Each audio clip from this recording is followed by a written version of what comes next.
Assalomu alaykum azizlar. Bugun 16-oktyabr 2025-yil.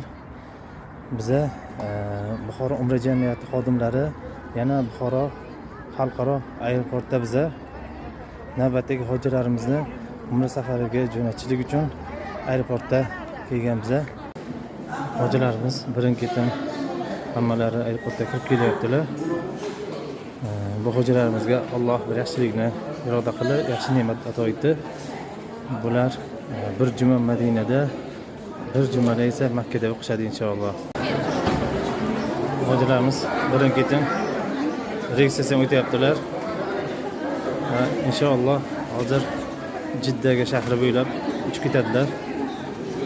Ertaga inshaalloh juma kuni bomdod namozini Madina-i Munavvarada ato etadilar.